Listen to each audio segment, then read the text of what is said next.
foundry, Universal Thirst. Yeah. Hi guys. Gunnar and I formally established Universal Thirst in the fall of 2016. However, we first started working on the idea of Universal Thirst a year earlier when both him and I were working in London. We both graduated from the University of Reading's typeface design program, Gunnar in 2010 and me in 2012. And Gunnar was working in London with Monotype, developing original typefaces for large brands, while I was working as a font engineer primarily at Dalton Mark on multi-script complex projects. Our friendship began over the mutual love and history of contemporary practice of South Asian letter forms. And while we were surrounded by typeface design in our daily professional lives, kind of because of the professional life focused very heavily on Latin typeface design, we kind of started losing touch. We started working less and less on South Asian letter forms. And I think the itch eventually grew too large to ignore.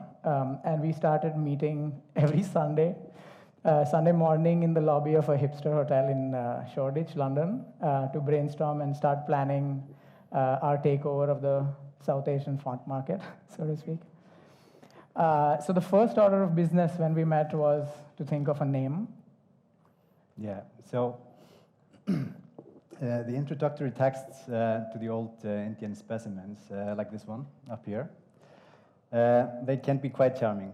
And they offer a window into the context of the past. And the text usually includes historical information about the establishment, along with the technical information and typesetting hints for printers. But on rare and more like interesting occasions, the founder's thoughts and opinions about the industry make their way into the text. And this one is actually a favorite of ours, because in its introduction, we came across a statement which captured our thoughts and aspirations perfectly, and actually what had been the reason for our collaboration. And in the statement, the foundry director expresses his concern regarding the lack of well-designed type families by talking about a universal thirst for high-quality typefaces which support multiple scripts in a harmonious way. And this need hasn't gone away, and there are still only a few quality typeface families which include support for multiple South Asian writing systems, and even fewer actually that work well together as a cohesive system. And our mission, of course, is to change this. Yeah, so we now had like a mission statement. We had an excellent name. It's like it was the first name, and we just fell in love with it. But we still needed a business plan because this was the problem. At the time, in around 2016, or even like just the decade leading to 2016, we didn't have any typefaces ready to sell. We had our Reading projects which were unfinished, but we didn't really have anything to market. Additionally, if we did have it ready, there was virtually no market in India for Indic typefaces. Nobody bought typefaces. As luck would have it, as soon as we formally announced our respective independence from our full-time jobs, we started receiving offers to work on a multitude of interesting projects, ranging from custom typeface design to font evaluation and quality assurance. And we decided to divide our work while with me working on projects with a specific focus on South Asian letter forms, South Asian scripts, and usually with a much heavier focus on reliability testing and kind of open type engineering, while Gunnar continued working on developing our library. So we kind of started figuring out how we would curate our library and what would be in them, along with other commission projects that we kind of found on the way. Mm-hmm. And one of our first projects was actually from Monotype, where I had been working before. And they commissioned us to create a new version of the linotype Gujarati. And the linotype Gujarati was first released in the 80s. It was an immensely popular typeface at the time. And you could basically find it everywhere, in every newspaper and in every book. And sadly, it kind of fell out of use over the years, and mainly because of the technology advanced and the demands of the digital environments kind of grew more pressing, and they didn't keep updating it kind of accordingly. So our mission was actually to make a new open type version of the Linotype Gujarati that would be available for designers to use today in the current technology. And we did this complete overhaul of the original design. But still, we maintained a reference to it, keeping all the elements that made it so successful, but we updated them to match modern design and technology expectations. And this included designing additional weights as well as an extended character set that filled the typeface's missing glyphs. So especially things like additional conjugate characters with OpenType support. And so the shapes and the outlines were completely redrawn, and the typeface is a more like a polished and sharp look as a result. And along with working on the Gujarati, we actually developed an updated version of the Linotype Devanagari as well. Matthew Carter did the initial design in 1977, and it was later revised by Fiona Ross and Georgie Sermon in '83. And in this case, the design was already up to standard, so our task was basically just to kind of carefully optimize the outlines, extend the weights, and cut the character set again to match the modern demands. Yeah, and both the projects won special mention at Grand Chan, I think 2 years ago. Yeah, so that was a fun kind of first project. Fun fact. Yeah.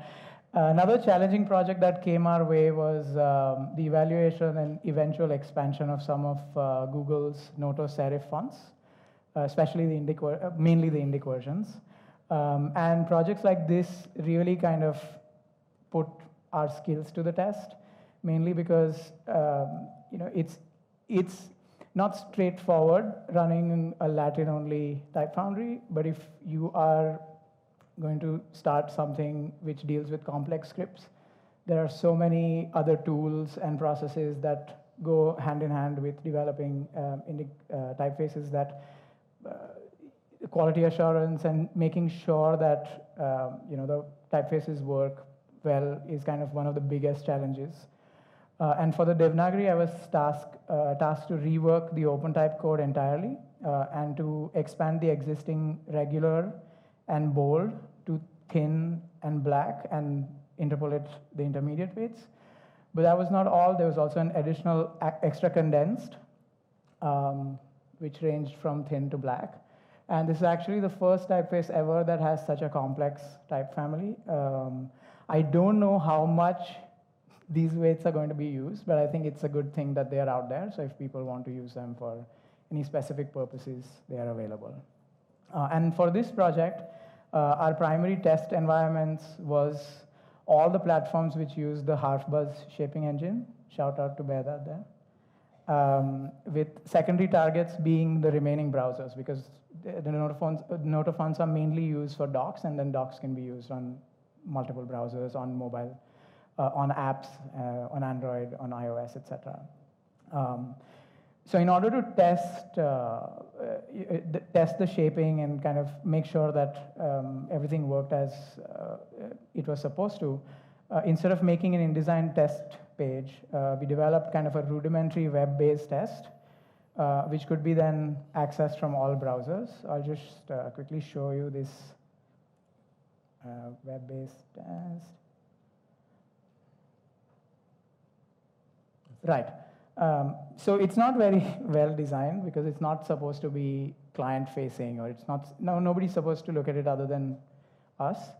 And the way the test works is it divides the testing of the fonts into multiple sections. The first section is obviously the Unicode glyphs, and to make sure that everything is there and it's not, nothing's missing. On the right, you can see a navigation bar through which you can access all the different weights and styles. So you can just switch that on the fly. And as we go lower, there are sections which test particular instances of combinations. And these are systematic tests, so they also include instances that would never exist or are very rare, but they're just there to make sure that if it's going to fail, it will fail beautifully rather than just become a mess. And these are all editable, so I could just kind of change. If I wanted to test something on the fly, I could write something down and test it. So the sections are divided into included conjuncts, things like regional variations to Unicode characters and their other combinations and conjuncts. And then the vowel signs with every consonant. And I wanted you guys to kind of see the scroll bar here, but it's kind of hiding in the column. We can see the scroll bar it just keeps going because these tests are just endless. And then if you change, it takes a little bit of time because there's a lot of text, and then you can just go through this and test. The other tests we developed, we developed similar testing pages for all the scripts that we worked with. This one is Kannada. And Kannada, the tester is even longer because Kannada and Telugu are one of the most complex scripts in India. The way the script works is when two consonants combine, the resulting the second consonant fixes itself to the bottom of the first consonant. So you have these multiple below base forms, and there can be multiple below base forms. So if I go back to the top, and actually all the way down there. Sorry. Yeah, it's just endless. This took quite a while to finish. Thankfully, we didn't have extra condensed weights in this style, in this script. So anyway, we have all the tests with all the possible vowel combinations. Yeah. So let me just go back here. Yeah. So for the Kannada, the regular and bold existed, and we designed the thin and the black, and the remaining weights are interpolated. This is another of our early collaborative projects. This was done with Dave Lane and the Gourmand magazine, who have actually been great supporters of Universal Thirst from the beginning, which is amazing.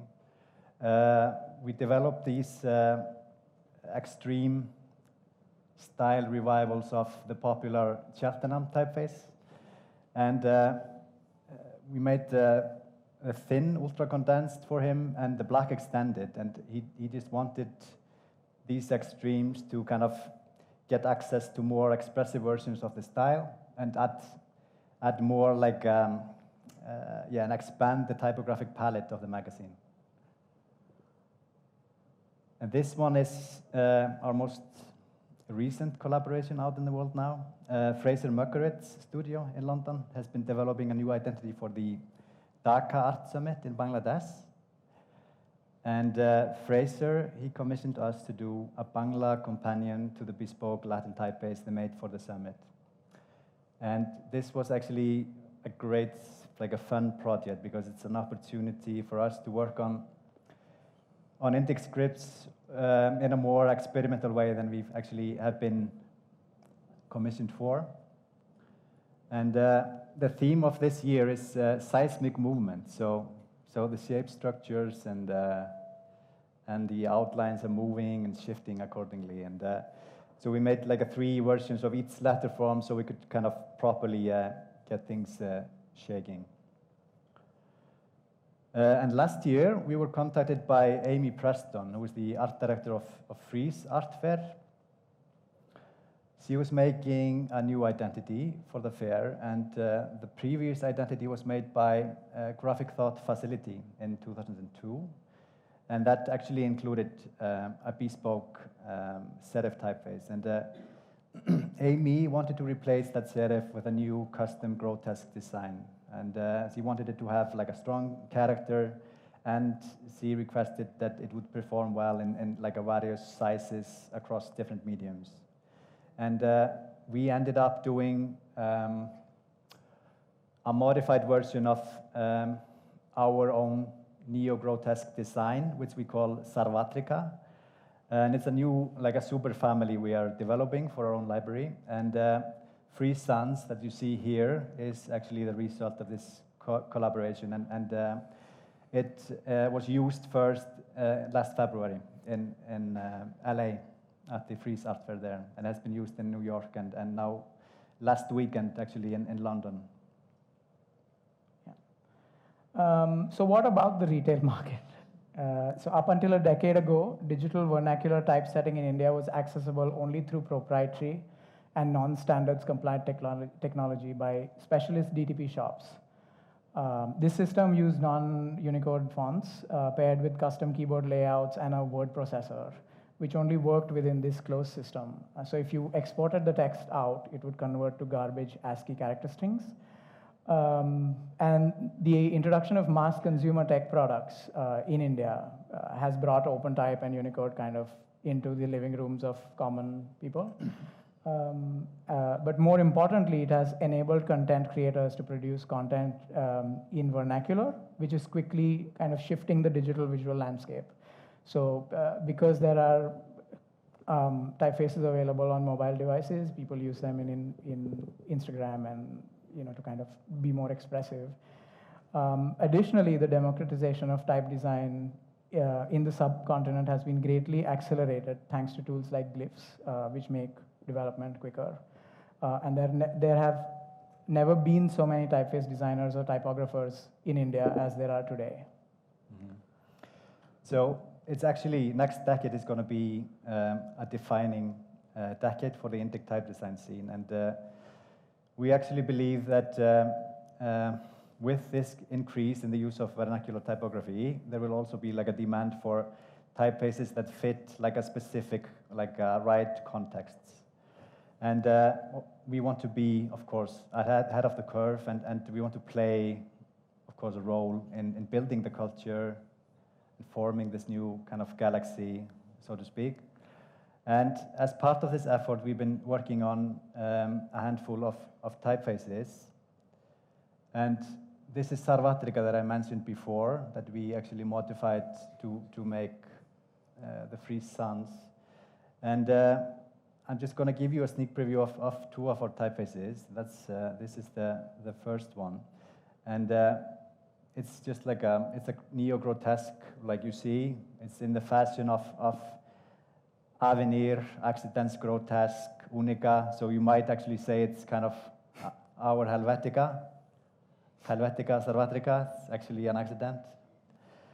But I would say Sarvatrika is a much better typeface. Also because it's gonna, when it's gonna be released, it's gonna actually offer a wider language support. And on release, it's gonna have a Devanagari, Gurmukhi, and Latin, and we have more Indic scripts in the pipeline. So I think it's gonna be far better than Helvetica, actually. This one man's opinion. Anyway, on the other end of the spectrum, we have this highly experimental Tamil display typeface. And you can see we were shaking a little bit while we were dragging the slide manually. So it's a little bumpy, but this was actually designed and conceptualized by one of our internal designers, Anaka Narayanan. And she did it in this setup that we took inspiration from Google on. It's called the 20% project idea. And apparently it was originally set up or developed at 3M. And this means that our associates spend 20% of paid working hours on a personal project. And this is a result of that setup, and we're like super happy with it because this is exactly the things that we want to get out of projects like that. And it's like a contemporary design and take on this, I would say like a contemporary take on the psychedelic like design of the 60s and 70s, and it features these like a quirky, playful, but yet like a delicate lattice shapes. And it has this like a range of weights, starts as a clean, simple monoline, and expands out into more like intricate top or bottom-heavy styles. And I think it's like a packed with character, which is great. So in addition to doing like robust type families like Sarvatrika, we also intend to push like the boundaries of what is possible for the Indic scripts with experimental stuff like this. Yeah. So John Maida's A-Type I keynote in Tokyo resonated with me deeply. If you're new to the business of typeface design, I would highly recommend you check out his video. It's on YouTube on the A-Type I channel. To quote John, if you build it, they will still not come simply because they don't know you and they don't trust you. And why should they? And I think it's been 3 years since we started working as Universal Thirst, and no one knows what we do or that we even exist. So this year we finally decided to take our marketing seriously and build our brand. And as a concept, we agreed on the fact that we wanted to highlight and celebrate our differences, Iceland and India.